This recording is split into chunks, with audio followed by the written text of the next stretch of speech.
En voz alta relatos presenta Amor, de Andrea Camilleri, un caso del comisario Montalbano, relato perteneciente al libro de relatos breves Un mes con Montalbano.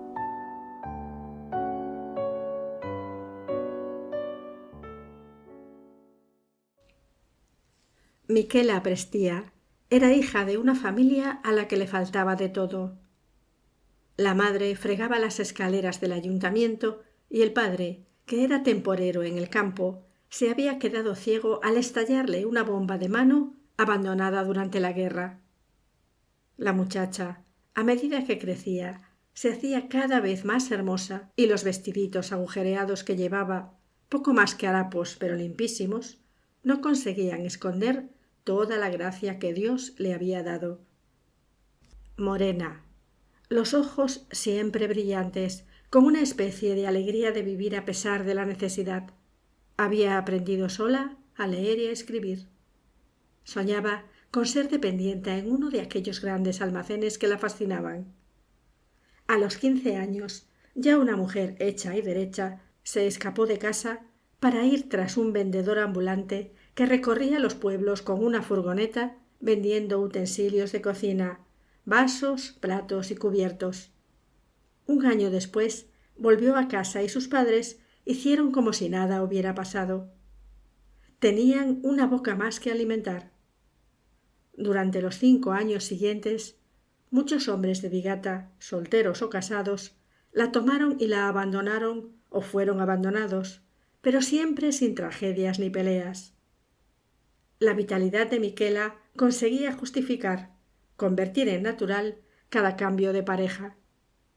A los 22 años se trasladó a una casa del anciano doctor Pisiota, quien la hizo su mantenida y la colmó de regalos y de dinero. La buena vida de Michela duró solo 3 años. El doctor murió en sus brazos y la viuda utilizó a los abogados, que se llevaron todo lo que le había regalado el médico y la dejaron con una mano delante y otra detrás. Apenas 6 meses después, Michela conoció al contable Saverio Moscato. Al principio parecía una historia como las otras, pero en el pueblo pronto se dieron cuenta de que las cosas eran muy diferentes. Saverio Moscato, empleado en la fábrica de cemento, era un treintañero de buena presencia, hijo de un ingeniero y de una profesora de latín. Muy apegado a la familia, no dudó en dejarla en cuanto los padres, al enterarse del asunto, le llamaron la atención por tener relaciones con una muchacha que era el escándalo del pueblo. Sin decir «esta boca es mía», Saverio alquiló una casa junto al puerto y se instaló allí con Michela. Vivían bien, pues el contable no disponía solo del sueldo, ya que un tío suyo le había dejado tierras y negocios.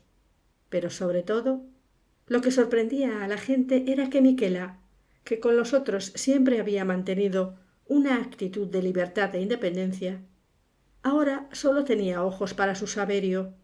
Estaba pendiente de sus palabras, hacía siempre lo que él quería, no se rebelaba.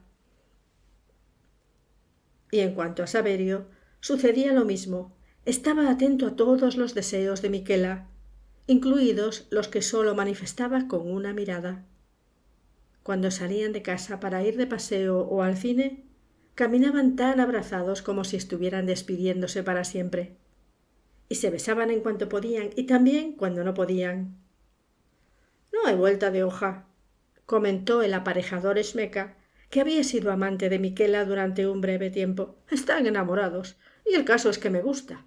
Espero que dure. Michela se lo merece. Es una chica estupenda».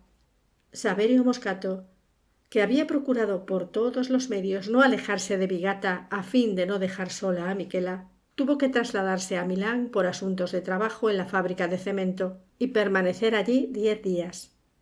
Antes de salir del pueblo, fue desesperado a ver a Pietro Sanfilippo, el único amigo que tenía. Al fin y al cabo, lo consoló el amigo, 10 días no son una eternidad. Para mí y para Michela sí. ¿Por qué no te la llevas? No quiere venir. Nunca ha salido de Sicilia. Dice que una gran ciudad como Milán la asustaría si no está siempre a mi lado. ¿Qué hago? Debo asistir a reuniones, tengo citas de trabajo. Durante la estancia de Saverio en Milán, Michela no salió de casa, nadie la vio por la calle. Pero lo más curioso fue que cuando el contable volvió, la chica no apareció más a su lado. Quizá los días que había estado alejada de su amor habían hecho que enfermara de melancolía. Un mes después de la vuelta de Saverio Moscato, la madre de Michela se presentó ante el comisario Montalbano, pero no la movía la preocupación de madre. Mi hija Michela no me ha dado la mensualidad que me pasa. ¿Le daba dinero? Sí, todos los meses. 200 o 300.000 liras, según. Siempre fue una buena hija. ¿Y qué quiere de mí? Fui a su casa y encontré al contable. Me dijo que Michela ya no vivía allí, que cuando volvió de Milán no la encontró en casa. Hasta me enseñó las habitaciones. Nada. De Michela ni siquiera quedaba un vestido. Ni unas bragas, dicho sea con perdón. ¿Y qué le dijo el contable? ¿Cómo explicó la desaparición? Él tampoco se la explicaba. Dijo que Michela, siendo como era, se habría escapado con otro hombre. Pero no lo creo. ¿Por qué? Porque estaba enamorada del contable. ¿Y qué quiere que haga yo? No sé, hablar con el contable. Quizá a usted le diga lo que sucedió de verdad. Montalbano esperó a encontrarse con el contable por casualidad. No quería que las preguntas que iba a hacerle parecieran oficiales. Un día, después de comer, lo vio sentado solo, tomándose una menta, en el café Castiglione. Buenos días. Soy el comisario Montalbano. Sé quién es. Quisiera tener una charla con usted. Siéntese. ¿Quiere tomar algo? Me tomaría un helado. El contable pidió el helado. Dígame, comisario. Créame si le digo que me siento algo cohibido, señor Moscato. El otro día vino a verme la madre de Michela Prestia. Dice que su hija ha desaparecido. Es cierto. ¿Quiere contármelo mejor? ¿A título de qué? Usted vive o vivía con Michela Prestia, ¿no? No hablaba de mí. Preguntaba a título de qué se interesa usted por el asunto. Bueno, como la madre fue... Me parece que Michela es mayor de edad. Es libre de hacer lo que le pase por la cabeza. Se ha marchado y ya está. Perdone, pero quisiera saber más. Fui a Milán y ella no quiso venir conmigo. Aseguraba que una gran ciudad como Milán le daba miedo, le producía desasosiego. Ahora creo que se trataba de una excusa para quedarse sola y preparar la fuga. Durante los primeros 7 días que permanecí fuera, nos llamábamos por la mañana y por la noche. La mañana del 8º día me contestó de mal humor. Dijo que ya no aguantaba estar sin mí. Aquella misma noche, cuando la llamé por teléfono, no contestó. No me preocupé. Pensé que se habría tomado un somnífero. A la mañana siguiente sucedió lo mismo y me intranquilicé. Le pedí a mi amigo San Filipo que fuera a echar un vistazo. Me llamó poco después y me dijo que la casa estaba cerrada, que había llamado al timbre durante un rato sin obtener respuesta. Pensé que habría sucedido algo, una desgracia. Entonces llamé a mi padre, al que antes de partir le había dejado un juego de llaves. Abrió la puerta. Nada. No solo no había huella alguna de Michela, sino que faltaban sus cosas. Todo, hasta el lápiz de labios. ¿Y usted qué hizo? ¿Quiere saberlo? Me eché a llorar. ¿Por qué cuando hablaba de la fuga de la mujer amada y de su llanto desesperado, sus ojos no delataban tristeza, sino que brillaban con una sosegada satisfacción? Cierto que intentaba poner cara de circunstancias, pero no lo conseguía del todo. De las cenizas que se esforzaba por introducir en la mirada, emergía, a traición, una llamita de júbilo. Comisario, dijo San Filipo, ¿qué quiere que le diga? Estoy desconcertado. Mire, para darle una idea, cuando Saverio volvió de Milán, pedí 3 días de permiso. Puede preguntarlo en el despacho si no me cree. Pensé que estaría desesperado por la huida de Miquela. Quería estar a su lado en todo momento. Tenía miedo de que hiciera alguna tontería. Estaba demasiado enamorado. Fui a la estación y él bajó del tren fresco como una lechuga. Esperaba lágrimas, lamentos. En cambio, mientras veníamos en coche de Montelusa a Bigata, se puso a cantar en voz baja. Siempre le ha gustado la ópera. Tiene una bonita voz y canturreaba «Tu che a Dio spiegasti l'ali». Me quedé helado. Hasta pensé que se debía a la impresión. Por la noche fuimos a cenar juntos y comió tranquilo y sereno. A la mañana siguiente volví al despacho. ¿Hablaron de Miquela? En absoluto. Era como si aquella mujer nunca hubiera existido en su vida. Se enteró de si se habían peleado, qué sé yo, de alguna discusión. ¿Qué va? Se amaban. Siempre estaban de acuerdo. ¿Se tenían celos? Pietro Sanfilippo no contestó enseguida. Tuvo que pensar un poco la respuesta. Ella no. Él sí, pero a su manera. ¿En qué sentido? En el sentido de que no estaba celoso del presente, sino del pasado de Miquela. Mala cosa. Oh, sí. Son los celos peores. No tienen remedio. Una tarde que estaba de muy mal humor, salió con una frase que recuerdo perfectamente. Todos lo han obtenido todo de Miquela. Ya no hay nada que pueda darme, que sea nuevo, virgen. Quise replicarle que si las cosas eran así, había escogido a la mujer equivocada, con demasiado pasado. Pero consideré que era mejor el silencio. Usted, señor Sanfilippo, era amigo de Saverio antes de que él conociera a Miquela, ¿verdad? Cierto, tenemos la misma edad. Nos conocemos desde párvulos. Piénselo bien. Si consideramos el período de Miquela como un paréntesis, ¿observa algún cambio en su amigo entre el antes y el después? Pietro Sanfilippo lo meditó. Saverio nunca ha sido un tipo abierto, inclinado a manifestar lo que siente. Es callado, dado con frecuencia a la melancolía. Las únicas veces que lo he visto feliz han sido cuando estaba con Miquela. Ahora es más cerrado, me evita. El sábado y el domingo los pasa en el campo. ¿Tiene una casa en el campo? Sí, por Belmonte, en el distrito de Trapani. Se la dejó su tío. Antes no quería poner el pie allí. Y ahora me despeja una duda. Si está en mi mano, ¿por qué se interesa tanto en la desaparición de Miquela? Su madre vino a verme. A esa le importa un comino. Solo le interesa el dinero que le pasaba a Miquela. ¿Y no le parece un buen motivo? Comisario, no soy tonto. Hace más preguntas sobre Saverio que sobre Miquela. ¿Quiere que sea sincero?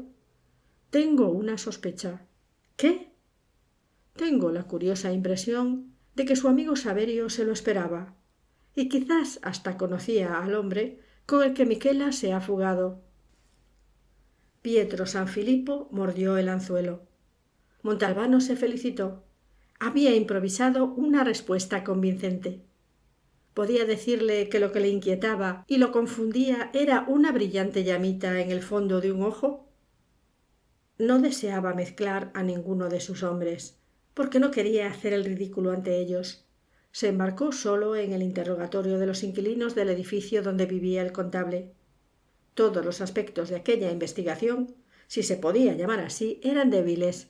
No existían como tales aspectos, y el punto de partida para las preguntas era tan inconsistente como un hilillo, como una tela de araña. Si Saverio Moscato le había contado la verdad, Miquela contestó a la llamada de la mañana, pero no la de la noche. Por lo tanto, si se marchó, lo hizo durante el día, y alguien pudo haber notado algo. El edificio tenía 6 plantas y 4 apartamentos por rellano. El comisario, muy minucioso, empezó por el último. Nadie había visto ni oído nada. El contable vivía en el segundo piso, interior 8. Sin albergar ninguna esperanza, llamó al timbre del interior 5. En la tarjeta se leía: María Costanzo, viuda de Diliberto. Le abrió la puerta la misma señora, una viejecita peripuesta, de ojos vivos y penetrantes. ¿Qué desea? Soy el comisario Montalbano. ¡Qué enano! Era sorda como una tapia. ¿Hay alguien en casa? Se desgañitó el comisario. ¿Por qué grita tanto? Dijo la viejecita indignada. No soy tan sorda. Atraído por las voces, del interior del apartamento apareció un hombre que ya habría cumplido los 40. Hable conmigo, soy su hijo. ¿Puedo entrar? El cuarentón lo llevó a una salita y la viejecita tomó asiento en un sillón frente a Montalbano. No vivo aquí, solo he venido a visitar a mi madre, aclaró el hombre haciendo un gesto con las manos.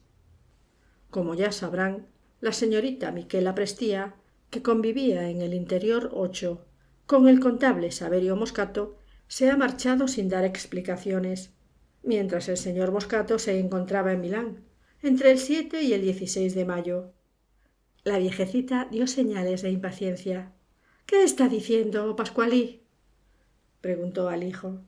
Espera, contestó Pascuale Diliberto con voz normal. Evidentemente, su madre estaba acostumbrada a leerle los labios. Quisiera saber si durante ese período de tiempo su señora madre ha oído, ha visto algo que... Ya he hablado con mamá. No sabe nada de la desaparición de Miquela. Pues sí, protestó la viejecita. Lo he visto, ya te lo he dicho. Pero si tú dices que no... ¿Qué ha visto, señora? Comisario, intervino el cuarentón, le advierto que mi madre no solo es sorda, sino que no está muy bien de la cabeza. ¿Que no estoy muy bien de la cabeza? Replicó la señora María Costanzo, viuda de Diliberto, levantándose indignada. Mal hijo, me ofendes delante de los extraños. Se marchó de la salita dando un portazo. Cuéntemelo usted. El día 13 de mayo es el cumpleaños de mi madre. Por la noche vine con mi mujer y cenamos juntos, cortamos la tarta y bebimos unas copas de vino espumoso. A las 11 volvimos a casa. Ahora mi madre asegura que, quizá por haber comido demasiado pastel, pues es muy golosa, no podía conciliar el sueño. Hacia las 3 de la madrugada recordó que no había sacado la basura. Abrió la puerta y la lámpara del rellano estaba encendida. Dice que delante del interior 8, que está justo enfrente, vio a un hombre con una maleta grande. Asegura que se parecía al contable. Y yo le dije, pero mamá, ¿no te das cuenta? El contable volvió de Milán 3 días después. Señor comisario, explicó Angelo Liotta, director de la fábrica de cemento, he hecho todas las comprobaciones que me ha pedido. El contable ha presentado debidamente los billetes de viaje y los comprobantes del hotel. Salió el domingo del aeropuerto de Palermo a las 18:30 en vuelo directo a Milán. Pasó la noche en el Hotel Excelsior, donde permaneció hasta la mañana del 17. Ese día regresó en el vuelo que partía de Linate a las 7:30. Participó en todas las reuniones y acudió a todas las citas que tenía concertadas en Milán. Si desea formularme más preguntas, estoy a su entera disposición. Es suficiente, se lo agradezco.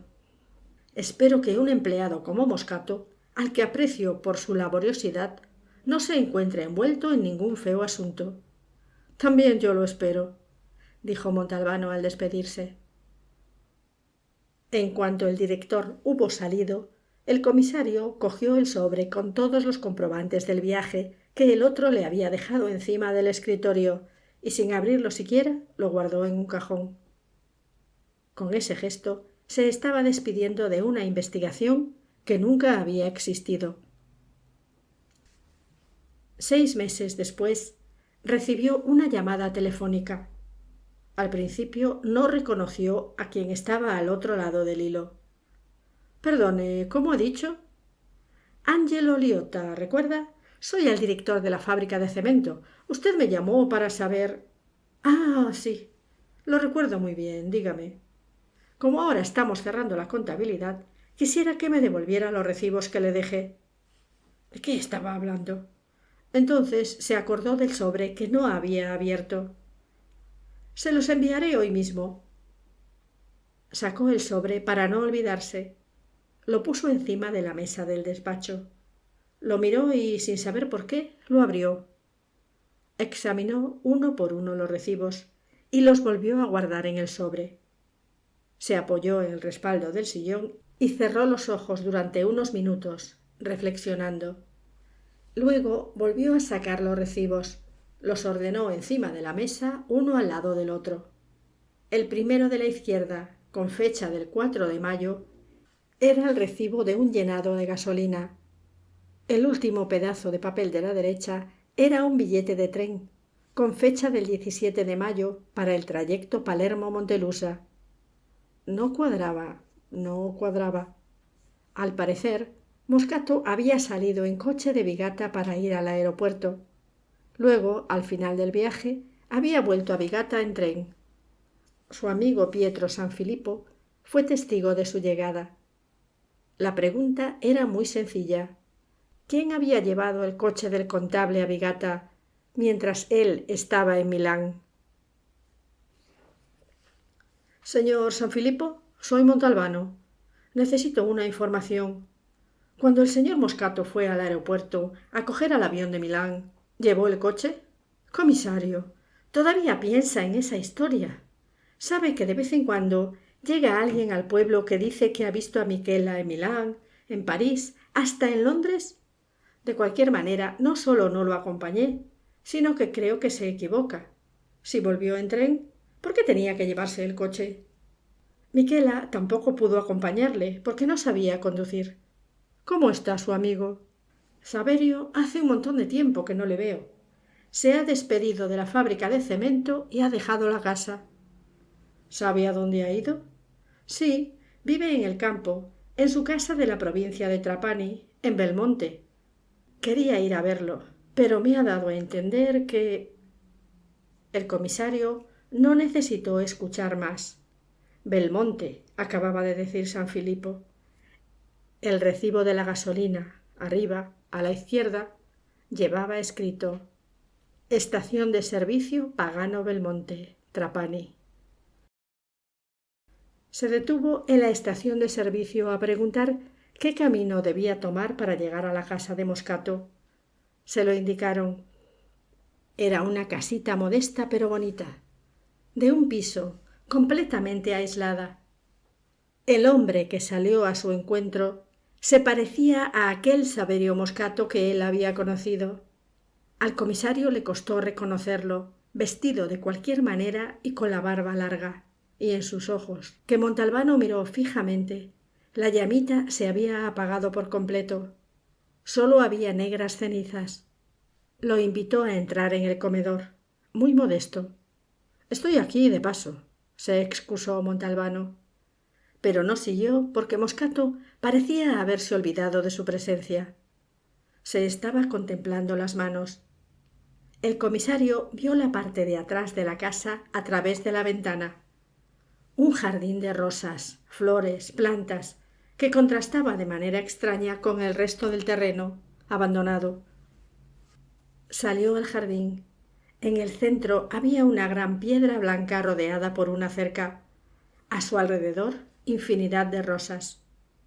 Montalbano cruzó el pequeño recinto y tocó la piedra con una mano. El contable también había salido. Montalbano lo oyó acercarse a sus espaldas. «La enterró aquí, ¿verdad?», lo preguntó en voz baja, sin alzar el tono. Y la respuesta que esperaba, que temía, también le llegó en voz baja. «Sí. El viernes, después de comer, Michela quiso que viniéramos aquí, a Belmonte. ¿Había venido antes? Una vez y le gustó. Yo era incapaz de negarle nada. Decidimos pasar aquí el sábado. El domingo por la mañana me proponía acompañarla a Vigata y por la tarde tomaría el tren de Palermo. Pasamos un día maravilloso, como nunca. Por la noche, después de la cena, nos fuimos pronto a la cama e hicimos el amor. Hablamos, fumamos un cigarrillo. ¿De qué hablaron? Este es el quid de la cuestión, comisario. Miquela sacó un tema a colación. ¿Qué tema? Es difícil de decir. Yo le reprochaba... No, reprochar no es la palabra.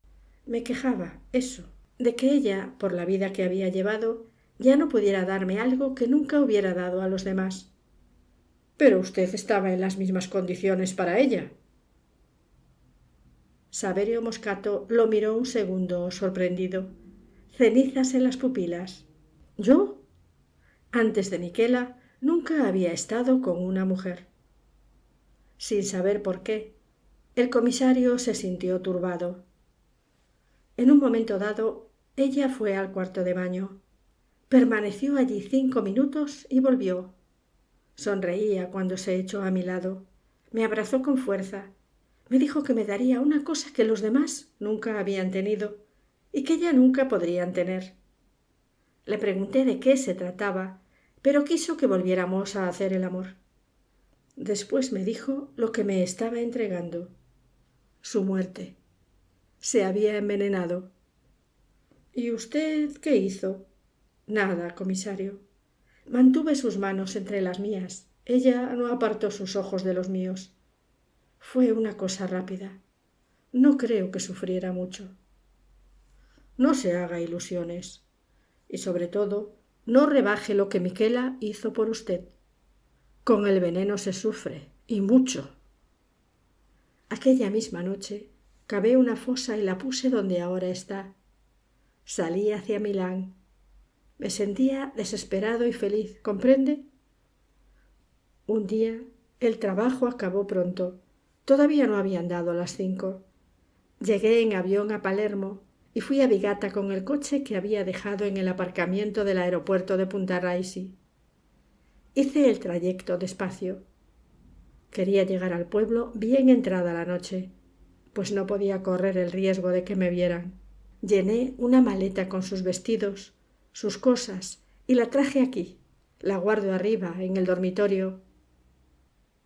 Cuando me disponía a volver a salir hacia Punta Raisi, el coche no se puso en marcha. Lo oculté entre aquellos árboles y tomé un taxi de Trapani que me llevó al aeropuerto, con el tiempo justo para coger el avión de Milán. Cuando acabé el trabajo, volví en tren. Los primeros días me encontraba inmerso en la felicidad por lo que Miquela había tenido el valor de entregarme. Me trasladé aquí para recrearme solo con ella. Pero después, apremió el comisario. Después, una noche, me desperté de pronto y ya no sentía a Miquela a mi lado. Cuando había cerrado los ojos, me pareció oírla respirar mientras dormía. La llamé, la busqué por toda la casa. No estaba.